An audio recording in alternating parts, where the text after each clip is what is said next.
जहाँकि नवीन कार्ड को नहीं बहुत बड़ा गोटे अपडेट आई आपड़ ये वीडियो माध्यम पूरा डिटेल जानीपारे। BSKY अर्थात नवीन कार्ड पर आवेदन द्रुत गति चली जनवरी 16 तारिख अपराह 2टा सुधा 3.46 लक्ष ऊर्ध्व दरखास्त पंजीकृत होती जमापड़ी। तेज जनसाधारण मिली मतामत को विचार कर राज्य सरकार ऑनलाइन दरखास्त पंजीकरण सीमा को जनवरी 26 तारिख पर्यंत वृद्धि कर परिप्रेक्षी में स्वास्थ्य और परिवार कल्याण विभाग सचिव शालिनी पंडित एक स्वतंत्र विभाग विज्ञप्ति जारी कर BSKY नवीन कार्ड पर योग्य विवेचित परिवार मान चलित वर्ष मे मास ठारू तालिकाभुक्त घरोई हस्पिटाल मानकरे वार्षिक 5 लाख टंका पर्यंत एवं महिला सदस्य मानक पई वार्षिक 10 लाख टंका पर्यंत देयमुक्त चिकित्सार सुविधा पाई परिबे। सेथिपई सरकार तरफ ऑनलाइन दरखास्त समयसीमा को जनवरी 26 को वृद्धि करा जायछि। विजु स्वास्थ्य कल्याण नवीन कार्ड पर आवेदन क्षेत्र में द्रुत गति देखा मिली। ग्राम और पंचायत स्तर में सचेतना कार्यक्रम फल संभव हो पारि।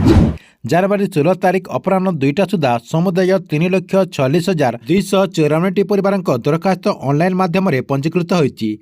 पंजीकृत दरखास्त 9.70 लक्ष ऊर्ध्व सदस्यों नाम रही। एपटे मिली सूचना अनुसार सर्वाधिक गंजाम जिलूर 48,500, खोर्धार 26,825, कटक जिलूर 28,794, भद्रक जिलूर 23,042 और बालेश्वर जिलूर 22,570 दरखास्त मिली। सेहीपरि पुरी जिलूर 20,744 दरखास्त मिलता बेले केन्द्रापड़ा 19,578 और नयागढ़ जिलूर 14,947 दरखास्त ऑनलाइन माध्यम पंजीकृत होती।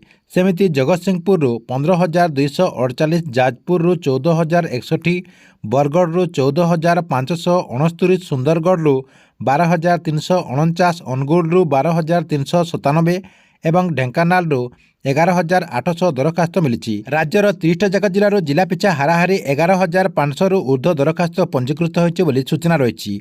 ठीक अच्छे एथिला आपण मानक पई नवीन कार्ड को नहीं आसथिबा बहुत बड़ गोटे अपडेट। आपण मानक वीडियो केमती लागला कमेंट बॉक्स रे निश्चय गोटे कमेंट करेंगे और गवर्नमेंट जेकोसी नुआ योजनार अपडेट जानापी आपण ये चैनल टी रेगुलर देखुथिबे।